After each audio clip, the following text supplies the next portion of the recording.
All right, guys. So today we're trying to take a trip again on the highway, and the idea is to sort of talk through some of the observed behavior of the Xpilot system.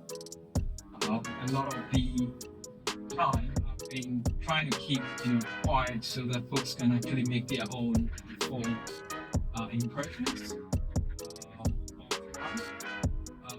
The good thing is that recently Xpeng actually released global updates to the software. So essentially, I think across the world now we should all be on the same version. Certainly, xNGP is not necessarily available outside China, and for obvious reasons. So what I will be testing now will pretty much be what is available within China from Xpeng as its state of the art for self-driving, and this is still on the version 5.2.5. Our hope was that we would have gotten actually the 5.3.0 or 5.3.5 as part of the Chinese holidays that took place in October, the national holidays. But that didn't happen, even though the 5.3.0 is in the beta release as we speak. So some folks certainly do have it, and I've seen a couple of posts on this. So the idea here is to still see folks, but this time for this highway drive, we're going to engage the AI driver, which is again a recorded instance of my trip on this highway. This trip is supposed to be 48 kilometers, or around between 39 to 50, depending on how that's taken. And then that's the countdown to engage the drive feature. So here I get it. Basically, the surround view display, so that you guys can see actually how the car behaves on the route. Part of the experience will be to get a sense of what the recorded experience for using whilst driving recording the route, and then how the car executes that template of a recording for that particular journey. I think I spoke about the AI Driver feature in my previous video. I'll try to link it up somewhere so you can actually take a look at it. But the feature essentially is recording the position, or so to speak, it's a waypoint feature that's been brought to the car. And the capability is all about being able to record your track and then play back that track over and over again. So the car has very little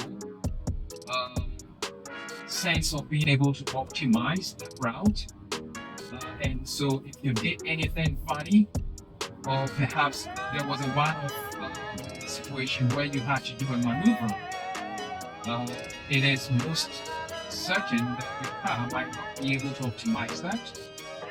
It might repeat that same event, that same scenario over and over again.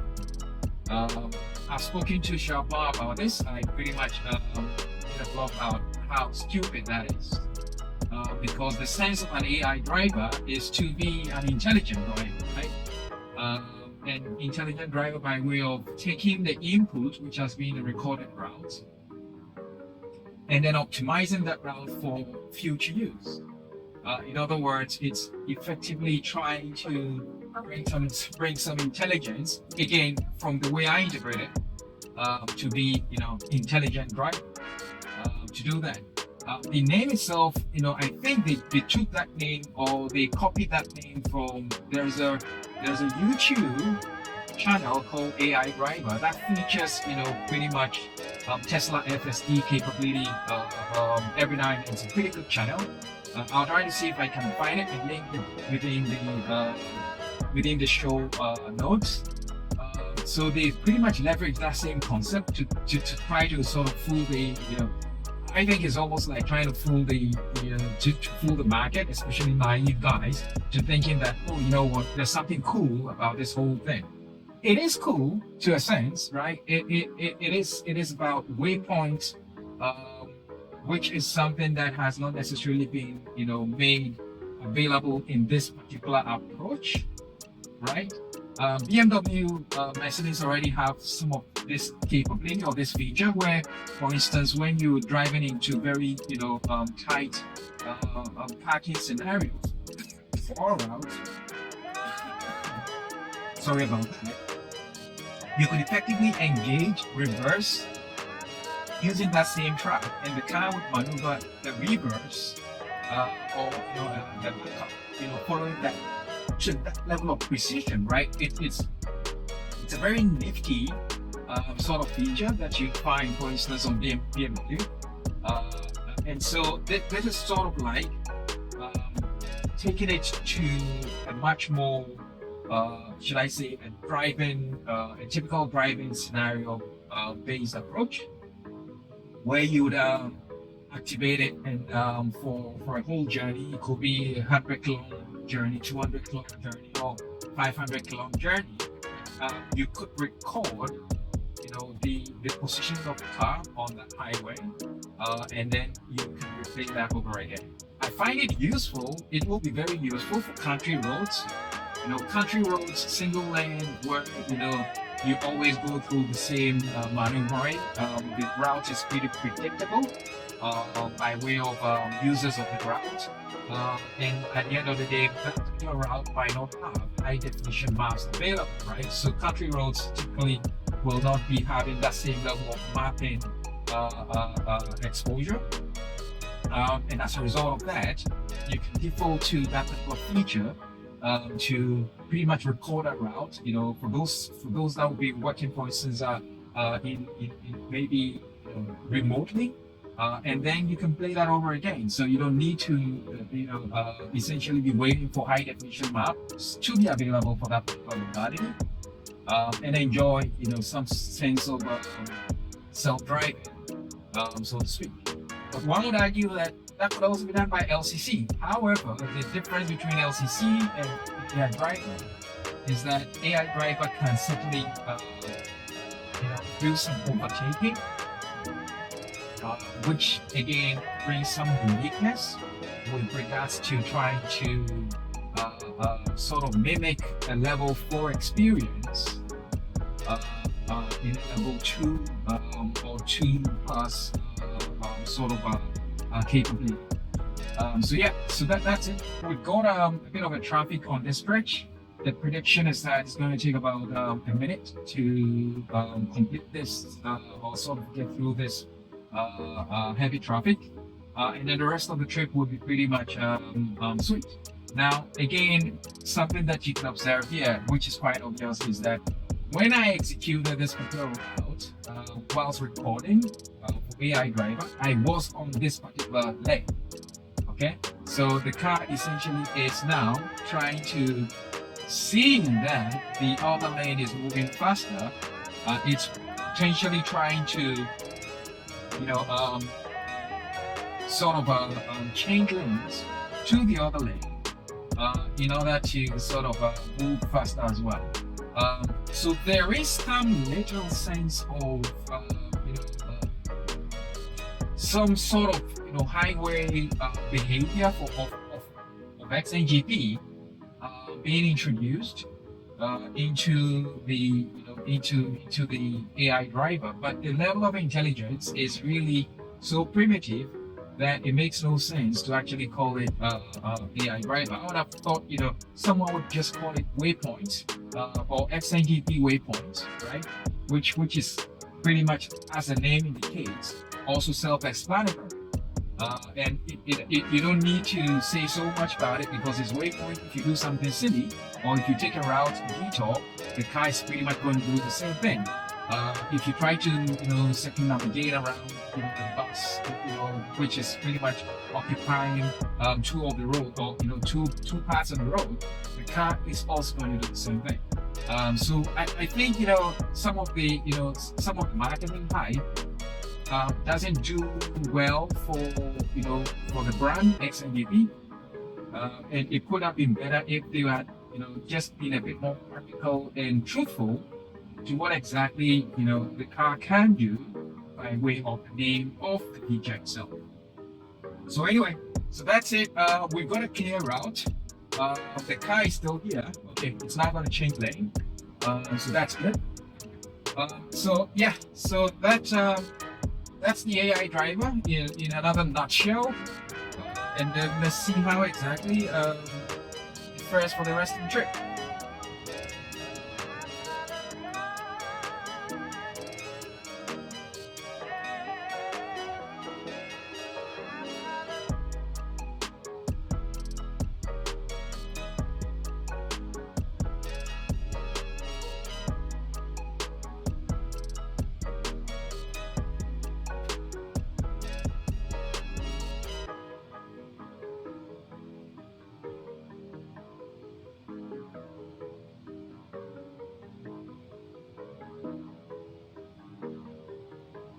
Another thing about the display is that there are situations where I want to back out of AI driver and then fall back to maybe link screen.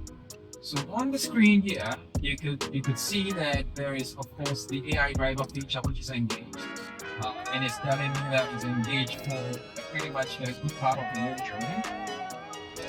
And if I do want to disengage from AI driver and just keep the car on one lane, it shouldn't do any execution of what I had done before, which was recorded. Then I could suddenly just tap LCC, and then it flips out of the AI driver mode into LCC mode. And then if I want to bring the feature back or activate AI driver back again, then I can certainly click that, and then it sort of defaults back to AI driver on the route, which is I think it's handy. And one of the things I've been trying to tell Xpeng again, whenever I do any of my vlogs, I keep insisting that this car and the brand should be positioning itself for real, what it basically touted itself as, and it touted itself as the intelligent car company or the company that is producing intelligent cars for drivers. So the whole idea of providing intelligence for drivers, I think should mean that you need to provide the option to the driver to effectively be able to engage the car and let the car engage with them as much as possible. This is important because the whole idea of promoting intelligent driver or the capability of bringing intelligent cars to the road should also not forget the fact that folks want to be in control, right? Folks want to be in direct communication with the car, then be able to fine tune and optimize some of the capabilities of the intelligent car as and when needed. I could automate the whole of course driving experience, but the opportunity to also provide the driver and the occupants with some level of finite detail control is an actually beneficial thing, right, to the brand. So a couple of these new features have been added that allows you to fine tune and control to a better degree a lot of the intelligent driving capabilities, or again the autonomous driving capabilities, which is a good thing in the end. So yeah, some of these updates, we hope that when the software is incrementally enriched with features, that we would see a lot more of such control being pushed down to the driver, which makes, I think, it adds to the level of confidence that you can have in the car. And it also sweetens the experience, right? You want to make the experience so good that a driver that is shifting from, say, BMW or Audi will still feel like, yeah, I'm still in control of the car, right? And of course, when I want the car to simply be a robot, I can also do that by simply engaging a button or the behavior as a robot. I would like to basically be able to optimize that as well. So these are kind of some of the good things that the software has seen being updated over the past 1 year. But as to whether Xpeng would be able to retain the crown of being the intelligent car is something that I doubt. Because other brands like the Hymer brand with a lot of the collaboration is doing with Huawei. And if you look at the experience from what it considered now to be ADS 3.0, autonomous driving system from produced by Huawei, the version 30 is pretty good by way of also providing the driver control over the self-driving capability. And also, when the car is essentially allowed to behave as a robot, the level of experience that you get from the car, right? The ability to handle different scenarios, highway, city, town rides, outback roads, and all that. That is pretty good. And it is getting to a level where I think, technically speaking, Xpeng will now be one of the ones in the second place. Because if you also look at what's coming from Li Auto with their navigation assisted driving, and also from with the navigation on pilot, these features are pretty much caught up, to a certain good degree of what xNGP could do before. And as a result, it's almost doubtful as to whether Xpeng really put in the energy consistently to increase the capability, or it slept on its heels somewhere along the line. I think it slept on its heels, and then again, these technologies have become proliferated in the sense that you have some niche companies that are producing the actual tech, and especially working with NVIDIA to produce the actual tech in the software stack. And a lot of folks are just reusing that, right? So you might get a short, maybe a number of years by way of being the sole licensee for the technology, and you develop that company. But over time, once the license period is sort of over and exclusivity is sort of out of the window, the technology becomes almost like widespread because everyone can integrate it in their stack, and you have to speed almost like overnight. And this is what we see now, because a lot of companies now pretty have the same level of experience, like xNGP. If you look at Zcar, you look at Li Auto, you look at, of course, you look at Neo, you look at also a couple of the other niche players that are also using their own path. All these guys pretty much have the same level of comparable capability on the bike. So the differentiation really for Xpeng going forward would be to really beef up its ability to pretty much provide a unique experience, and then also ensure that its sense of acronym, the acronym that defines the company, is really lived up to. Because if not, it just becomes maybe the cheaper of the bunch, but does not really provide any differentiation that is beyond price points. And price, of course, is a differentiation, but for how long can you fight price before you eventually become not able to match the competition anymore? So yeah, so some of these I think need to be considered deeply by Xpeng going forward, and hopefully they do make a change that helps them to overcome the current should I say slack in the ability to match, for instance, what the Hymer are doing today, autonomous driving point.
highway is pretty busy this morning.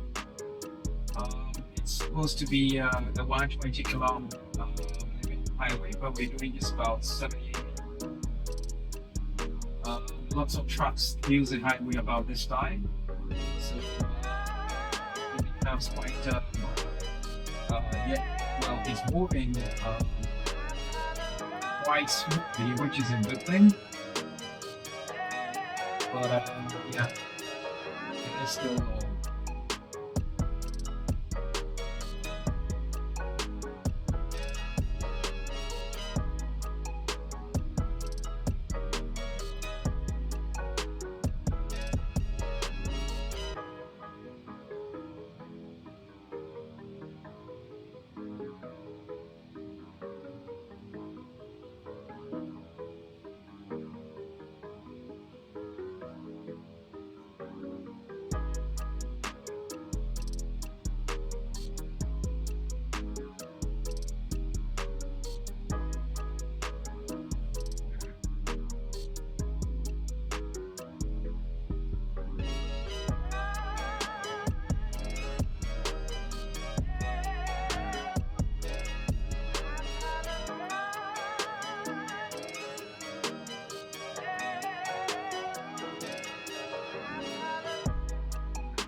Now we are approaching the toll gate, and I always use electronic toll gate. Let's see if it's able to follow through and do exactly what I did the last time. Okay, it's have a bit of an indecision.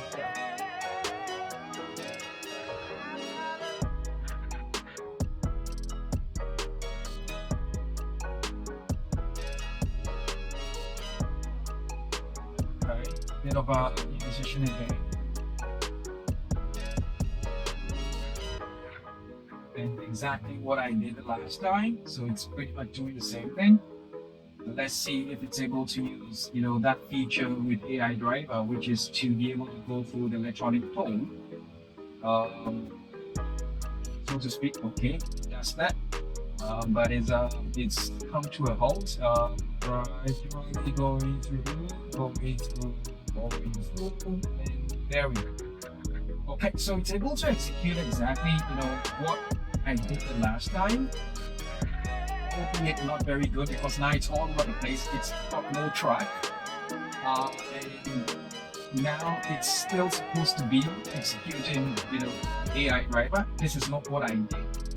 that's looking for a track in order to get itself back on the route. Well, we have a track here now, but it's slowed down drastically.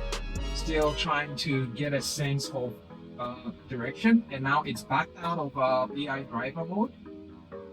It's now in LCC mode, and then it's switched back to AI driver, which is quite strange, because that one would have thought that the capability to handshake between going through a scenario using AI driver and stitching that with the capability of the car to also be able to run LCC, and of course xNGP would be sort of handy. But there, I think they need to do a bit more work to optimize that handshake between those two features, so that at least the experience is not all over the place. Now, if it was a busy toll gauge, I will disengage, because that's certainly not safe, and that could end up with me either creating confusion for the guy following me. The guy following me doesn't know that I'm using self-driving capability, and after all, shouldn't care. I should be in control of the car. So again, if I were in a scenario where it was a busy highway, I would never keep that running. But again, I wanted to let folks experience exactly how the feature handles some of the scenarios on the highway. This scenario is where it needs to go through a toll booth, go through that scene. So again, it's a tip that it is, it's a feature that can work, but yet the level of optimization that brings the level of experience that makes that mass market product that should be sort of used with little or no hesitation is still maybe a 2 out of 5. But I do think that there is potential to make this a very good feature. Just that currently it is not there yet.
So it's signaling because we need to sort of move towards the outer lane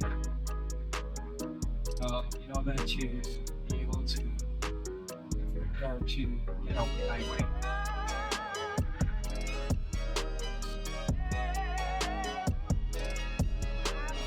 Again, here is the situation where it has to follow the policy. The policy is that 1.2 kilometers before you get to an exit, you need to start navigating your way toward towards the exit lane.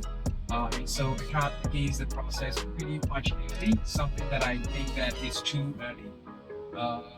Because sometimes you find yourself in a situation where 1.2 kilometers towards before the exit, there's a lot of traffic, and as a result, you might just want to go a bit further before you circumvent or to circumvent the traffic.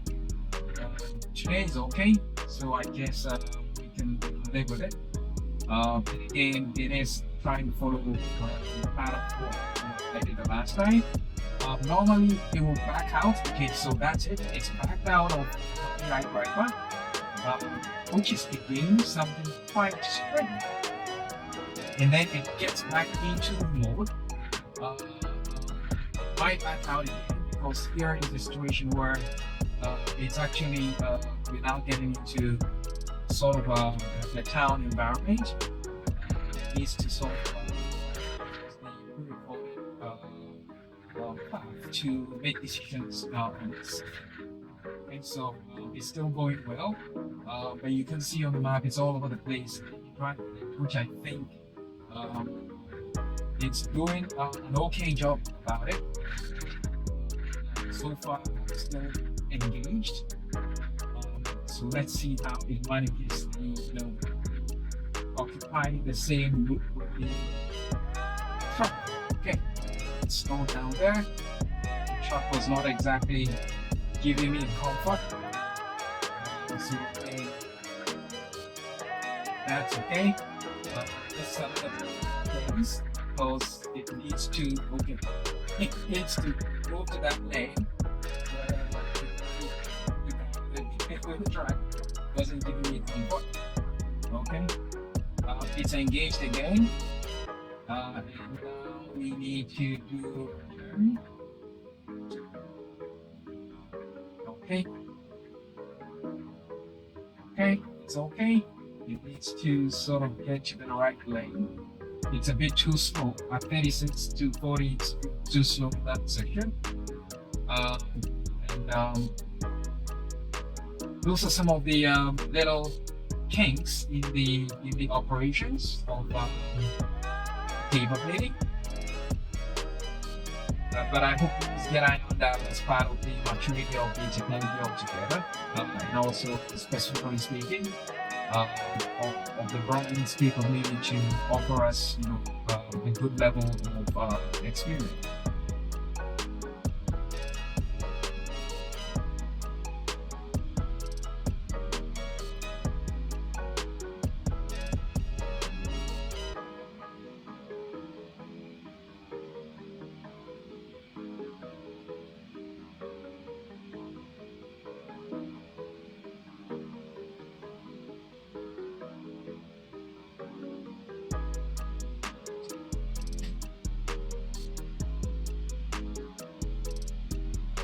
This is nifty, capability that we get from, again, the integration with the mapping company. So you get a countdown of the traffic light, which gives you an idea as to how long it's going to be green, and again, how long it's going to take to get to green. So that sort of overlay really is pretty good. That's something that you get almost as part of the integration stack with the mapping company. It is not really one of those as part of the concept of the technology itself, where we had sort of envisaged the vehicle to infrastructure sort of integration. This is not really a true vehicle to infrastructure, although it is some way perhaps answering some of those key capabilities that the vehicle to infrastructure was hoping to promote, right? So get to a traffic light, the traffic light is communicating with the car as to maybe providing very relevant information. So as a result of that, you get a countdown as to when the traffic light is going to turn green, which should get you prepared, right? So you know how long you're going to be at a traffic light. Some of the things that are also included with the vehicle to infrastructure to vehicle was to also be able to predict or understand exactly if there was a lot of traffic on this route, to be advised also about how long it's going to take. But given that Baidu, AMAP, and a few of these mapping companies have pretty much grown to have pervasive sort of services by way of number of users using it, and then also having to even depend on a lot of the infrastructure that exists by way of satellite capability. We get all these as pretty much handy add-ons with regards to having to integrate with these players. So a typical self-driving stack is never, it's apart from a few companies, and I don't think we would even have a company that has 100% or has developed 100% of the capability, right? A full self-driving stack includes providers of the mapping software, the chip company that provides you the neural net sort of stack, as well as the chip platform. You would also need the capabilities with regards to all the actuators and the software that controls the actuators all working together. Of course, your own ability to leverage your own data from your fleet or the fleet that you pretty much have out there, to use that to train that. So the whole stack, it's a whole lot of different providers that essentially you need to piece together to create that unified experience. So a lot of the time you hear from folks saying that full stack really is not true, because you can't be providing the full stack. The amount of experience and technology that Baidu, for instance, would have integrated into their map is not something you can even amass in even 5 years. Now, Xpeng has been in existence for say 10 years. There's no way it's going to be able to have the capability to provide complete mapping stack, right? High definition maps for that matter, right? To be able to offer that to its fleet, it needs to buy that from somewhere. It needs to pretty much integrate with a capability provider to gain access to that information. And so the ecosystem around the self-driving car is huge. The entertainment capabilities that you get, for instance, all these apps that provide you videos, the experience of music, your entertainment stack. All these are coming from different layers that all together, provide all the software pieces that you need to put together to create that unified experience. And the ability to really create that unified experience to the sense that you really have a very smooth integration of these things is what will set the leaders from the followers.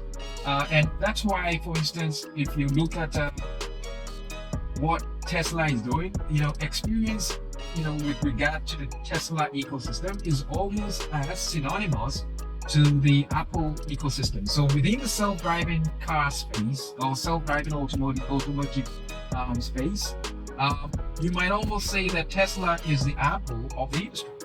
And it is, because everyone wants to pretty much copy Tesla, reflect what Tesla is doing. If Tesla makes a move, everyone wants to make the move. And it's not necessarily that Tesla is first to do it, but always Tesla is first to actually roll it out to the mass market with a level of experience that sets it apart from the rest of the industry, right? So that's one of the sweet things with regards to having Tesla as the as the lead of the industry, because then all the others can now have a beacon to follow. But also by following it, they get a better path, smoother path, and indeed that's what Elon is always saying. The idea of being Tesla and SpaceX or any of these things really is to sort of provide leadership to the industry.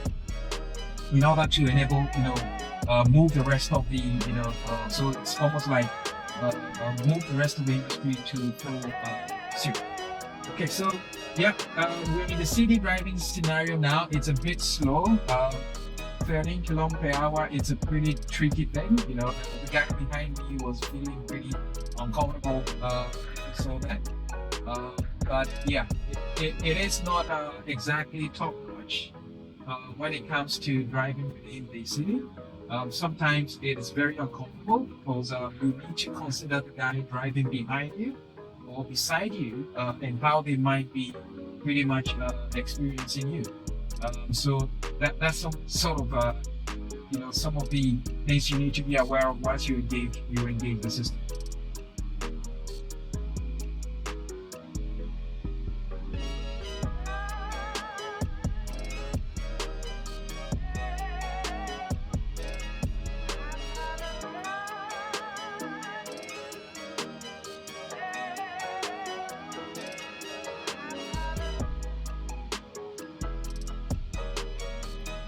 Okay, so far for AI Driver, for this trip, I've disengaged once. And this disengagement was, pretty much where we have the truck. I think maybe twice. Yeah, so I disengaged twice, which so far is good. Again, as I indicated, it's a very good feature if you know the route pretty well. And as a result of that, you could pretty much relax a bit, knowing that it's going to execute exactly what you drove the last time. And I think again, to put it to the best use, country roads would be one of those places where it almost becomes like now it's sort of lost. So I need to take over. So if we spoke too early. That becomes 3 disengagements that hopefully get engaged back.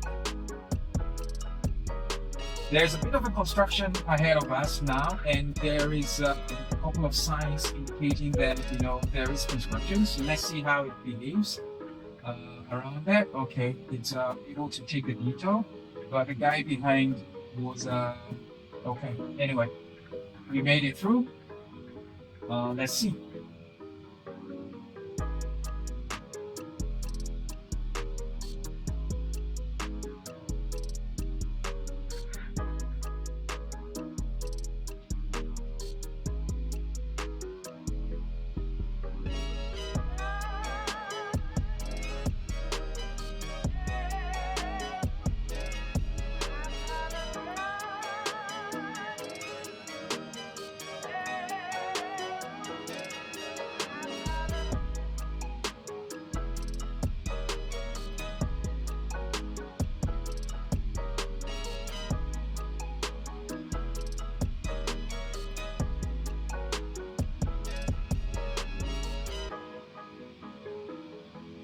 Now, altogether, there are just about, you've got only 10 routes that you can record. So from a capacity point of view, I think the limit is 10, and I'm not too sure whether for that 10, it's unlimited, drive distance.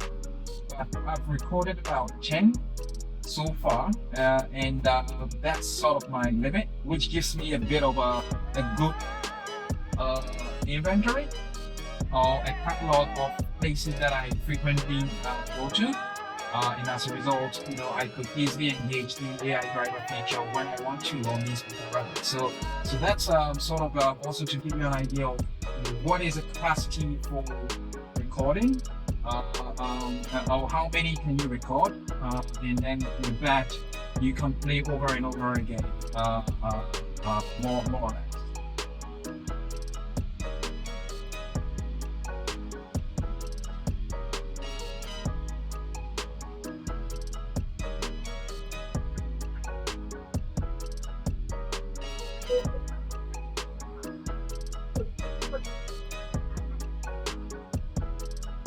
I don't know why it changed lane to this one.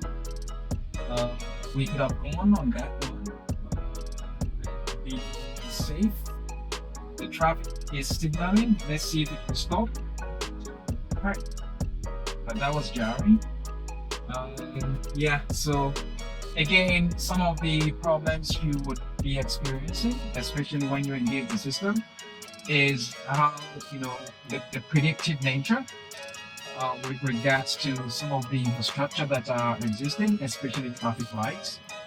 Um, Now, if it was me, I would have known clearly that we should have started slowing down way, way ahead. But uh, it was not able to do that prediction so well. So we actually crossed the white line, or if its own predicted stop line,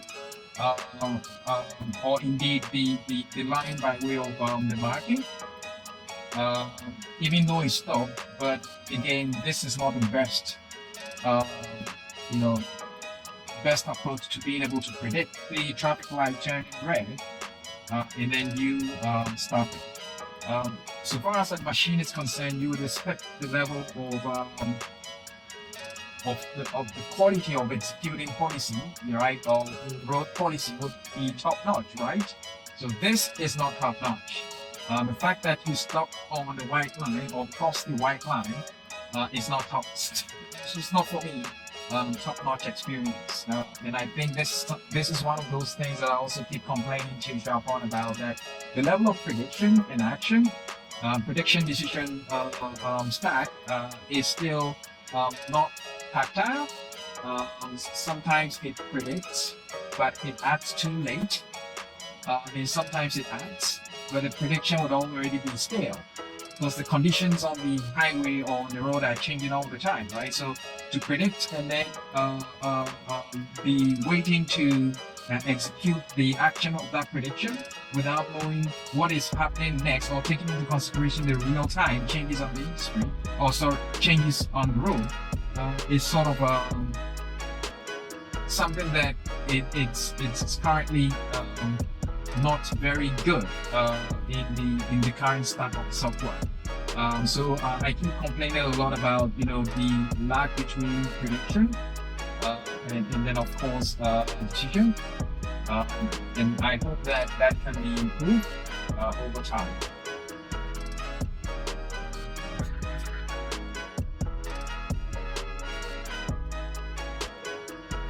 In front of us are cars that are parked on stop. It is changing because we need to check here. And then of course it's noticed that it is actually cars that are parked, so it's able to navigate around them. And then we need to turn into that lane. Right.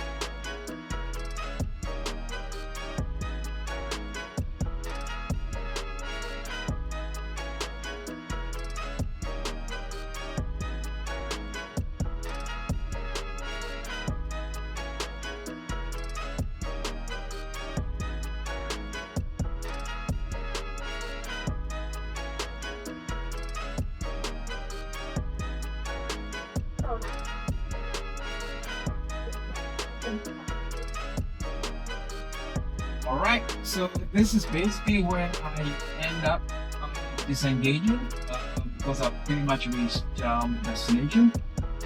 That was it for the experience of AI Driver on the longer route. I hope you guys enjoyed it, and you will definitely subscribe. Stay tuned for new updates, and enjoy the rest of your day. Alright, so with that, peace, thanks, and see you on the next one. Cheers, bye.